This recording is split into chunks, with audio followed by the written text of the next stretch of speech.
Chemical equilibrium 6.3 Chateliers Principle. So at the end of this lesson, you should be able to state Chateliers Principle. And the second one is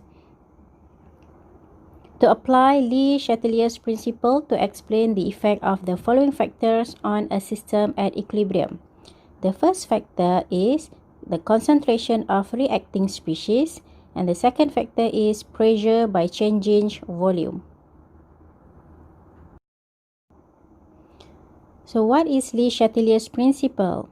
So it can be defined as when a chemical system is disturbed, it re-attains equilibrium by undergoing a net reaction that reduces the effect of the disturbance. Three common disturbances are: the first one is the change in concentration. The second one is the change in pressure, it caused by change in volume. And the third one is the change in temperature. Net reaction is shift in the equilibrium position of the system to either right or left. First factor, the effect of concentration of reacting species. When the reactants or products are added or removed from a chemical system, its concentration in the equilibrium mixture may be changed. So consider the following equation of reactants produced products. Okay, now we look at the first case, which is the reactant is added. So when the reactant is added, okay, you add reactant. So what will happen to the concentration? So the concentration of reactant will be increased because we add reactants. So the equilibrium will re-establish to decrease the amount of reactant because adding reactant is the disturbance. Thus, the equilibrium position will shift to the right. Okay, shift to the right.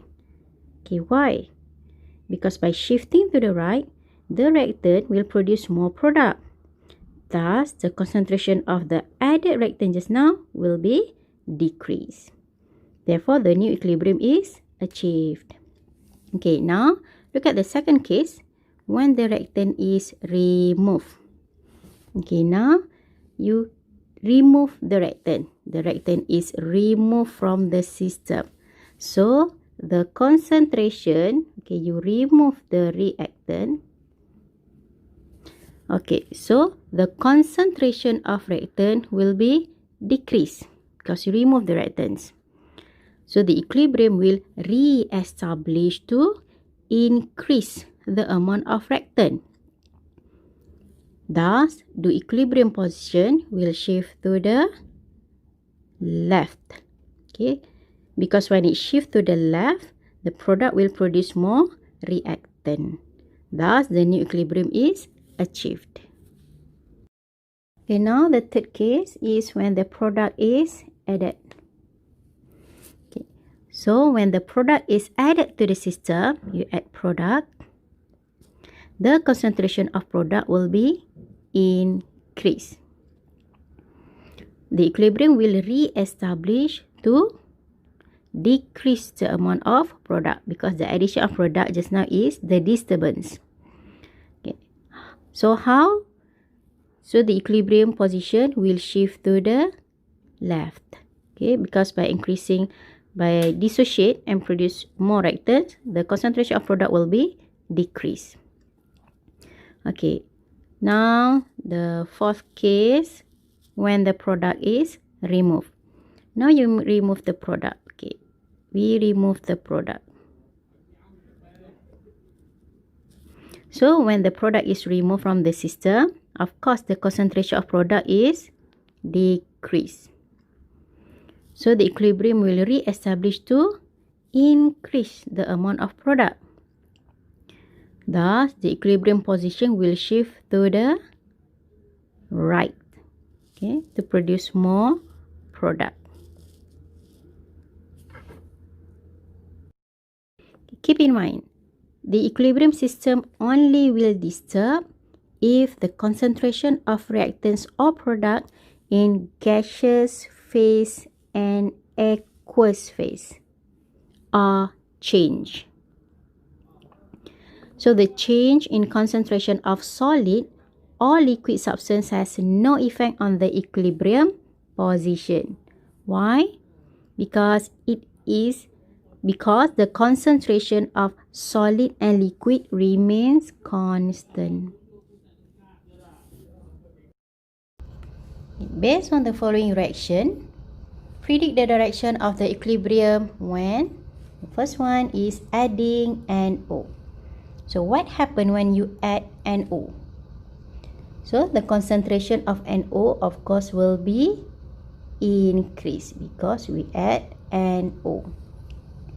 So the increase of NO is the disturbance in the system.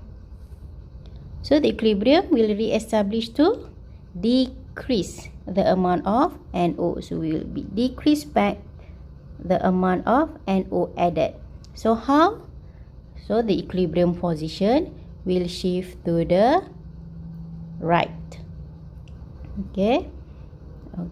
Now when we add NO2, so the NO2 is on the right hand side. You add NO2, so the concentration of NO2 will be increased. So the increase of NO2 is the disturbance in the system. So of course the equilibrium will react to decrease back the amount of NO2. So how? So the equilibrium position will shift to the left.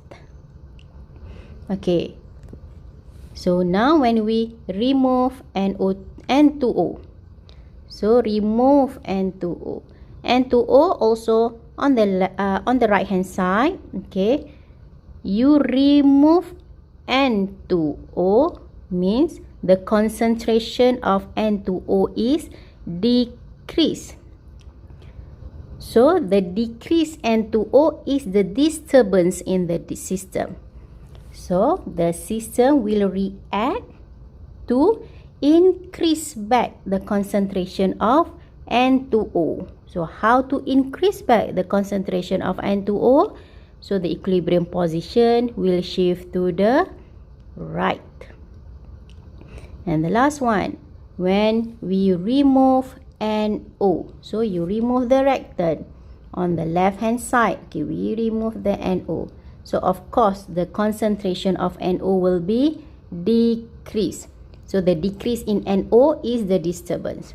So the system will react, okay, will re-establish to increase back the concentration of NO. So how to increase back the concentration of NO? So of course the system will shift to the left, because when it shifts to the left, it will produce more NO. Based on the following reaction, predict and explain the direction of the equilibrium when the first one, add CO. So when CO is added to the system, CO is the product on the right hand side. So the concentration of CO will be increased because we add CO. Increase. So the increase of CO is the disturbance in the system. So the reaction, of course, will be re-established to decrease the amount of product CO, okay, to reduce the disturbance. Thus, the equilibrium position will shift to the left. Okay, it will shift to the left. Why? Because the system will consume CO. So when it consumes CO to produce reactant, of course the amount of CO will be decreased. Okay, now the second example is when we add carbon. So what will happen to the equilibrium position? So no change to equilibrium. Okay, why no change to equilibrium? Because the change in concentration of solid carbon. Okay, now look at the phase. Carbon is in solid phase. It will be no effect on the equilibrium position. Why? Because the concentration of solid C remain constant. Okay. Okay. Next, when we remove H2. Okay. We remove H2. H2 is the product on the right hand side. So we remove H2. So of course the concentration of H2 will be decreased. Okay. So the equilibrium will re-establish to increase. Okay, to increase the amount of product H2. Because just now you decrease H2. So the decrease of H2 is the disturbance in the system. So of course the system will react by increase back H2. So the equilibrium position will shift to the right because H2 decrease. So when it shift to the right, more H2 will be formed. So it will achieve the new equilibrium. Keep in mind, okay, when we increase concentration of reactants, okay, when we increase the concentration of reactant, so the shift in equilibrium will shift to the right. Okay, by reduce the increase in concentration of reactant, so it shift to the right. So when we decrease the concentration of reactant, okay, we decrease the concentration of reactant, so the system will shift to the left. Okay, so when we increase the concentration of product, now we increase the concentration of product. Product is on the right hand side, so of course it shift to the left. Okay, so if we decrease the concentration of product, okay, we decrease or we remove the concentration of product, so of course the system will shift to the right to produce more product. So exercise. So to improve air quality and obtain a useful product, sulfur is often removed from coal and natural gas by treating the fuel contaminant hydrogen sulfide with O2. So what happened to concentration if O2 is added? B. What happened to the concentration of H2S if O2 is added? C. What happened to the concentration of O2 if H2S is removed? And last one, D. What happened to the concentration of H2S if sulfur is added? So I hope you guys can answer all these questions in order to achieve learning outcomes of the subtopic.